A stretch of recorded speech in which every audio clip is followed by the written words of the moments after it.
সুপ্রিয় দর্শক, আসসালামু আলাইকুম। আপনাদের সবাইকে স্বাগত জানাচ্ছি। এখনকার আলোচনা আপনাদের সঙ্গে আছে আমি সিরাজুল ইসলাম। দর্শক, আমেরিকা গত রাতে আবার ইরানের উপর হামলা চালিয়েছে এবং হামলা চালানোর কিছুক্ষণ পর ডোনাল্ড ট্রাম্প রণে ভঙ্গ দিয়েছেন। তিনি বলেছেন এই যুদ্ধ বন্ধের জন্য তাকে অনুরোধ করেছে এবং এই কারণে তিনি তাড়াতাড়ি যুদ্ধ বন্ধ করছেন। এপাশে ইরানের পক্ষ থেকে হামলার কিন্তু কড়া জবাব দেওয়া হয়েছে। মধ্যপ্রাচ্যের মোট 18টা লক্ষ্যবস্তুতে হামলা চালানো হয়েছে। এর ভেতরে জর্দানের আল আজরাক বিমান ঘাঁটিতে আবার হামলা চালিয়েছে ইরান। সেখানে F-35, F-15 এবং F-16 জঙ্গি বিমানের যে হ্যাঙ্গার সেগুলোর উপরে ব্যাপক হামলা চালিয়েছে। ইরানের পক্ষ থেকে দাবি করা যে বহু সংখ্যক বিমান ধ্বংস হয়েছে। এদিকে ইরান একদম পরিপূর্ণভাবে হরমুজ প্রণালী বন্ধ করে দিয়েছে। ইরান বলেছে আগ্রাসীদের আগ্রাসনের জবাবে এই পদক্ষেপ নেওয়া হলো। যতক্ষণ পর্যন্ত না এই অঞ্চল নিরাপদ হবে ততক্ষণ হরমুজ প্রণালী আর খোলা হবে না। অন্যদিকে ইরানের অ্যারোস্পেস ডিভিশনের প্রধান ব্রিগেডিয়ার জেনারেল মাজিদ মুসাবি তিনি বলেছেন মধ্যপ্রাচ্য অঞ্চলকে আমেরিকার জন্য দোজকে পরিণত করা হবে। সুপ্রিয় দর্শক, ইরানের পক্ষ থেকে এই ঘোষণা কতটুকু বাস্তবায়ন করা সম্ভব সেই প্রশ্ন রেখে আমরা এই বিস্তারিত আলোচনায় চলে যাচ্ছি। আশা করি আপনারা পুরোটা সময় জুড়ে সঙ্গে থাকবেন। আর ভিডিও ভালো লাগলে লাইক কমেন্ট শেয়ার করবেন এবং চ্যানেলটি সাবস্ক্রাইব করে সাথেই থাকবেন। দর্শক, গতকালই ডোনাল্ড ট্রাম্প হুমকি দিয়েছিলেন যে ইরান চুক্তি করার জন্য অনেক বেশি সময় নিচ্ছে, এর জন্য তার মূল্য দিতে হবে এবং আজ রাতে আমরা কঠোর হামলা চালাবো ইরানের উপরে, এইরকম বক্তব্য দিয়েছিলেন। এবং আমি গত রাতের ভিডিওতে বলেছিলাম যে যথেষ্ট আশঙ্কা রয়েছে হামলা চালানোর, তবে তিনি আবার হুমকি ধমকির উপরেও থাকতে পারেন। কিন্তু বাস্তবতা হলো যে তিনি হামলাই চালিয়ে ফেললেন। সর্বশেষ তিনি হামলা করে ফেলেছেন ইরানের উপরে এবং ইরান টাইম রাত 1:03 অর্থাৎ বাংলাদেশ টাইম 3:33 দিকে এই হামলা শুরু করে মার্কিন বাহিনী। ইরান বুঝতেই পারছিল যে হামলা হতে পারে বা হামলা হবে এবং সেই জন্য তারা সম্পূর্ণভাবে প্রস্তুত ছিল। এবং ইরানের জনগণের পক্ষ থেকে বারবার IRGC-কে আহ্বান জানানো হচ্ছিল এবার আমেরিকা ইসরায়েল হামলা চালানোর আগে ইরান হামলা চালাক মার্কিন ঘাঁটিগুলোতে ইসরায়েলের উপরে। কিন্তু ইরান যথেষ্ট সংযমের পরিচয় দিয়েছে, তারা সেই কাজ করেনি, বরং আমেরিকায় আগে হামলা চালিয়েছে ইরানের উপরে। এবং যখন আমেরিকা হামলা চালালো তখন ইরান কি করলো? তখন ইরান তার সমস্ত এয়ার ডিফেন্স সিস্টেম অ্যাক্টিভ করলো। মোটামুটি প্রায় পুরো ইরান জুড়ে অ্যাক্টিভ করা হয়েছিল এয়ার ডিফেন্স সিস্টেম, অর্থাৎ বিমান প্রতিরক্ষা, আকাশ প্রতিরক্ষা বা ক্ষেপণাস্ত্র প্রতিরক্ষা ব্যবস্থা বলতে আমরা যা বুঝি। তো এয়ার ডিফেন্স সিস্টেম অ্যাক্টিভ করলো এবং আমরা দেখলাম যে ইরানের কোনো এলাকা থেকে বিমান উড্ডয়ন করা হলো, যুদ্ধ বিমান F-14 টমক্যাট বিমান উড়ানো হলো।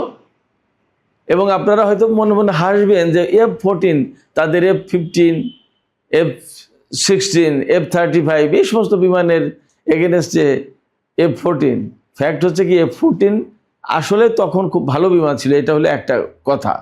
আর আরেকটা কথা হচ্ছে, আমি তো সবসময় বলি ইরান তো তার বিমান সবগুলো আপগ্রেড করে ফেলেছে প্রায়, যার কারণে যে বিমানগুলো F-35 বা F-15 বা F-16 এর মোকাবেলায় উড়ায় ইরান, সেগুলোকে হাসাহাসি করার কোনো ব্যাপার নেই। সেগুলো যথেষ্ট আপগ্রেডেড বিমান এবং ইরান অনেক ক্ষেত্রে বিমান ব্যবহার করতে চায় না এই কারণে যে তার ডিফেন্স সিস্টেম এবং ক্ষেপণাস্ত্র ড্রোন বা এইগুলো দিয়েই মোটামুটি সব কাজ চালিয়ে নিয়ে যাবে। অহেতুক পাইলট বিমানের এইগুলোর ঝুঁকি নেওয়ার দরকার নেই। তো তারপরে যখন দেখে যে ডগ ফাইটের প্রয়োজন এগুলো, তখন কিন্তু বিমান উড়ায়। এবং আমরা দেখেছি ইরানের আকাশে যখন ডগ ফাইট হয়েছে মার্কিন বাহিনী বা ইসরায়েলি বাহিনীর সাথে, তখন ইরানের কোনো বিমান যে তারা ভূপাতিত করতে পেরেছে এরকম কিন্তু কোনো খোঁজ খবর নেই। কেমন? তো সেক্ষেত্রে ইরান মাঝে মাঝে ডগ ফাইট করার জন্য তার MiG-29 বা F-14 টমক্যাট এগুলো ব্যবহার করেন। নামে হয়তো F-14 টমক্যাট আছে, কিন্তু ভেতরের জিনিসপত্র তো অনেক কিছু পাল্টে গেছে। যাই হোক, আমরা দেখলাম যে ইরান ব্যবস্থা নিল এবং প্রতিরক্ষামূলক ব্যবস্থা, প্রথমে হামলা যেগুলো হচ্ছে সেগুলো ঠেকানো, এবং আমি দেখলাম বিভিন্ন সংবাদ মাধ্যমে, ইরানি সংবাদ মাধ্যমে তারা ম্যাক্সিমাম হামলা প্রতিরোধ করতে পেরেছে, ঠেকাতে পেরেছে, কোথাও কোথাও হয়তো আঘাত এনেছে। মজার ব্যাপার হচ্ছে আমেরিকার পক্ষ থেকে হামলা শুরুর সম্ভবত ঘণ্টাখানেকের মধ্যেই খবর আসলো ডোনাল্ড ট্রাম্প তার ট্রুথ সোশ্যালে পোস্ট দিয়েছেন যে আমি খুব শিগগিরই হামলা বন্ধ করতে যাচ্ছি, হামলা বন্ধ করার নির্দেশ দিচ্ছি, কারণ ইরানের পক্ষ থেকে ইরানের কর্মকর্তারা আমার সাথে যোগাযোগ করেছে, আমি ডাইরেক্ট তাদের সাথে কথা বলেছি, যুদ্ধ বন্ধ করে দিচ্ছি।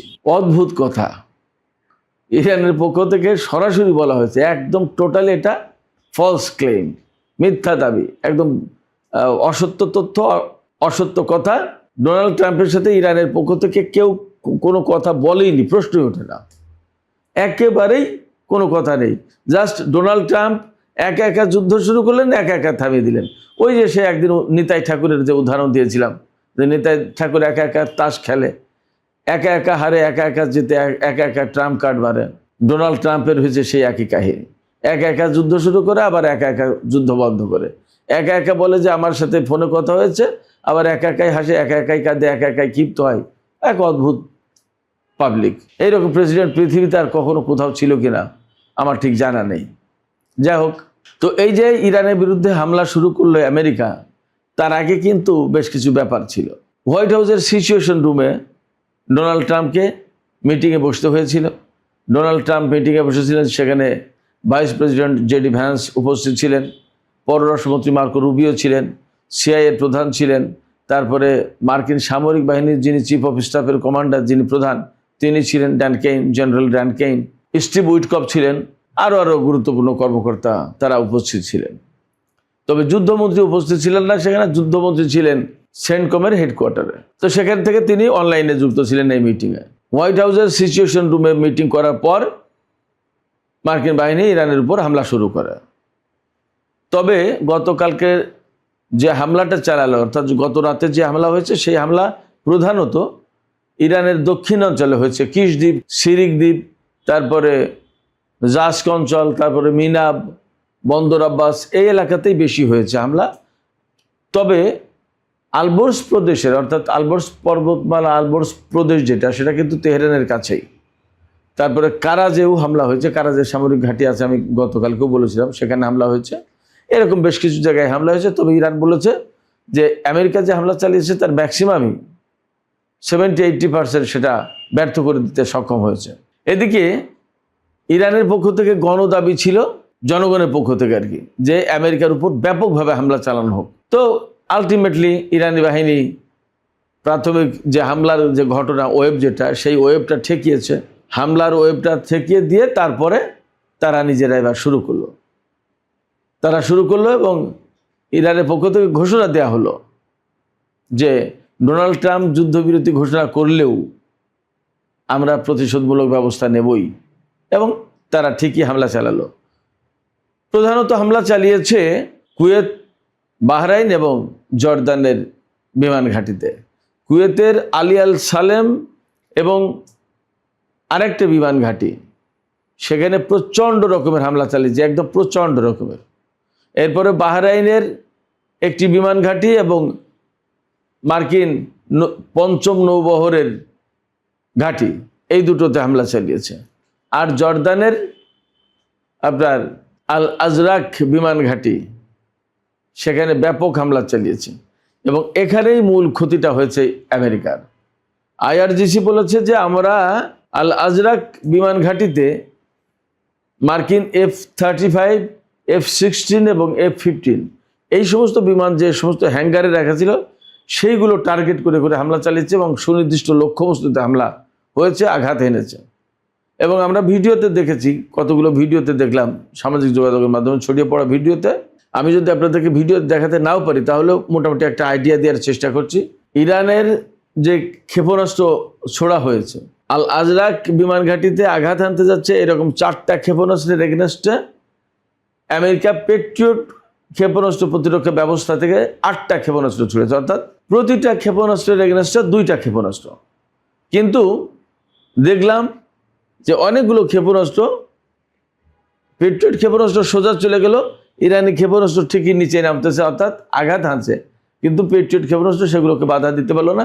পেট্রিয়ট ক্ষেপণাস্ত্রকে এড়িয়ে ইরানি ক্ষেপণাস্ত্র আঘাত হানলো এবং ইরান প্রধানত এখানে ব্যালিস্টিক ক্ষেপণাস্ত্র ব্যবহার করেছে, খাইবার শেখান ক্ষেপণাস্ত্র, তারপরে ফাত্তা 2 সম্ভবত ব্যবহার করেছে, এই সমস্ত হাইপারসনিক ক্ষেপণাস্ত্র এগুলো ব্যবহার করেছে। তো এই 3 দেশে মোট 18টি লক্ষ্যবস্তুতে আঘাত এনেছে ইরান এবং এই আঘাতগুলো কিন্তু খুব বড় মাত্রায়। মজার ব্যাপার হচ্ছে ইরান কিন্তু এই যুদ্ধের ভেতরে গত রাতেই একদম কমপ্লিটলি কংক্রিট একটা ঘোষণা দিল যে হরমুজ প্রণালী একদম কমপ্লিটলি বন্ধ করে দেওয়া হলো। এই হরমুজ প্রণালী যতক্ষণ পর্যন্ত না এই অঞ্চল নিরাপদ হচ্ছে ততক্ষণ পর্যন্ত বন্ধ থাকবে এবং এখানে কোনো ধরনের জাহাজ চলাচল করতে পারে, সব ধরনের জাহাজ চলাচল বন্ধ, এমনকি টোল দিয়েও কোনো জাহাজ চলাচল করতে পারে, সব বন্ধ, একদম স্ট্রংলি বন্ধ করে দিয়েছে। এরপরে ইরানের অ্যারোস্পেস ডিভিশনের প্রধান ব্রিগেডিয়ার জেনারেল মাজিদ মুসাভি তিনি বলেছেন মধ্যপ্রাচ্য অঞ্চলকে আমেরিকার বাহিনীর জন্য একদম দোজখে পরিণত করা হবে। অর্থাৎ ইরান এখনই কিন্তু হামলা শেষ করে দিল না, বন্ধ করলো না এবং আমেরিকার সাথে সমস্ত আলোচনা, সমস্ত কূটনৈতিক প্রচেষ্টা ভেঙে পড়েছে। নট অনলি দ্যাট, পাকিস্তানের পক্ষ থেকে ঘোষণা করা হয়েছে আমেরিকা এবং ইরানের মধ্যকার এই যে যুদ্ধবিরতি বা চূড়ান্ত চুক্তি করার যে বিষয়, এই ব্যাপারে তারা তারা আর কোনো চেষ্টা চালাবে না, তারা তাদের প্রচেষ্টা এখানে সমাপ্তি ঘোষণা করলো। তার মানে পাকিস্তানের পক্ষ থেকে কূটনীতির আর কোনো জায়গা থাকলো না। যুদ্ধ বন্ধের পর ডোনাল্ড ট্রাম্প যে যুদ্ধ বন্ধের ঘোষণা দিল, বাস্তব কথা হচ্ছে যে তারপরেও কিন্তু যুদ্ধ চলেছে, তারপরেও অনেকক্ষণ হামলা চালিয়েছে আমেরিকা। ইরান সময় ভোর 4টারও পরে কারাজ এবং আলবর্জ প্রদেশের ওই দিকে হামলা চালিয়েছে, 4টারও পরে, তার মানে বাংলাদেশ টাইম তখন 6:30 বাজে। সেই সময় পর্যন্ত আমেরিকা হামলা চালিয়েছে এবং এই হামলা শেষ হয়ে যাওয়ার পর ভোরের আলো যখন ফুটেছে তখন ইরান হামলা শুরু করেছে। ডোনাল্ড ট্রাম্প আরও ঘোষণা দিয়েছেন যে ইরান যদি এই হামলার পরে আগামী রাতের ভিতরেই, অর্থাৎ আজকে যে রাত আসছে এই রাতের ভেতরে যদি ইরান চুক্তি না করে তাহলে ইরানের উপরে আরও কঠিন হামলা চালানো হবে।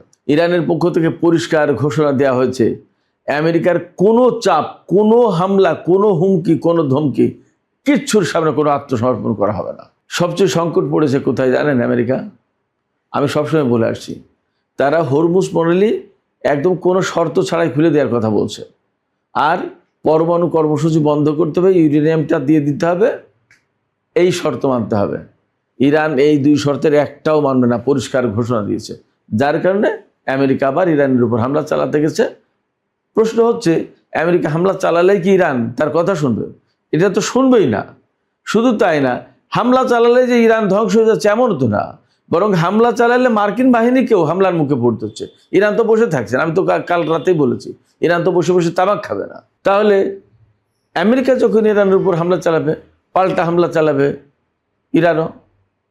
সেক্ষেত্রে কোনো মতেই আমেরিকা এই কূটনীতি যুদ্ধের মধ্য দিয়ে মানে বিজয় লাভ করতে পারবে না। কূটনৈতিক তৎপরতায় যে বিজয় অর্জনটা করতে যাচ্ছে সামরিক চাপ সৃষ্টি করে, সেটা আমেরিকার পক্ষে সম্ভব না। মার্কিন যুদ্ধমন্ত্রী পিট হেগসেথ গত রাতে বলেছেন যে ইরানকে বোমার মাধ্যমে চুক্তি করতে বাধ্য করা হবে, আর ইরান বলেছে আমরাও বোমার জবাবে বোমা মারব, চুক্তিতে যাব না। বোমার বিনিময়ে চুক্তি হবে না, বোমার বিনিময়ে বোমা হবে। চমৎকার তথ্য হচ্ছে, দাবি করা হয়েছে অন্তত ইসরায়েলের পক্ষ থেকে যে তাদের বাহিনী পরিপূর্ণভাবে রেডি ছিল, কিন্তু তারা এই যুদ্ধে অংশ নেয়নি। আমেরিকা শুধু গতকালকে এই হামলায় অংশ নিয়েছে।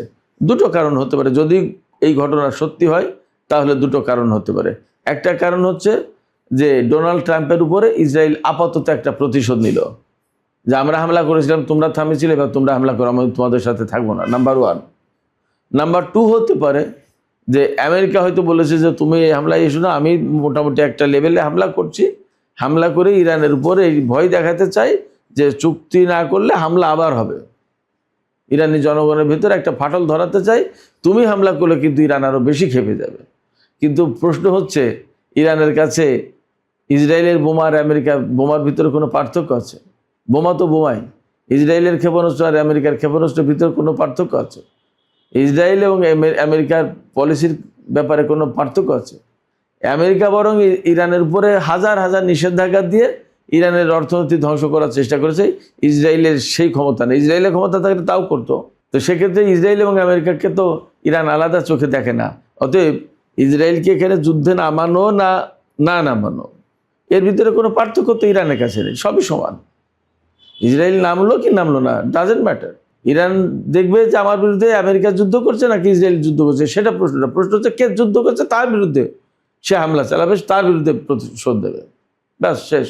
অতএব আমরা যা দেখতে পাচ্ছি, আমি সবসময় বলে আসছি যে আসলে আমেরিকার সাথে ইসরায়েলের সাথে ইরানের যে সংকট, এই সংকট তো ডিপ্লোমেসি দিয়ে সমাধান করার বিষয় না, এমন জিনিস না এটা।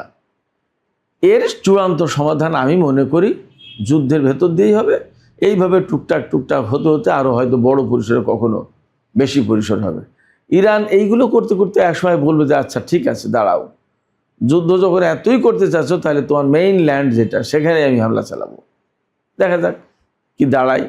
তবে ইরান আমেরিকার এই সমস্ত চাপের কাছে আর সামরিক শক্তির কাছে মাথা যে নত করবে না, এটা পরিষ্কার।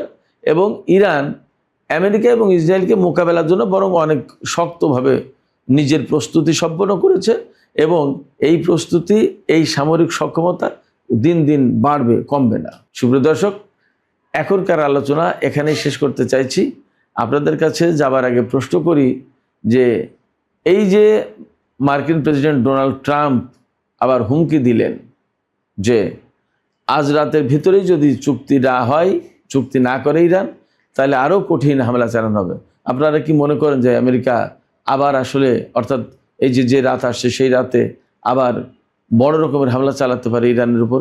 আর যদি এইরকম হামলা চালায় আমেরিকা, তাহলে ইরানের জবাবটা কি আরও বৃহত্তর পরিসরে হতে পারে? কি মনে হয়?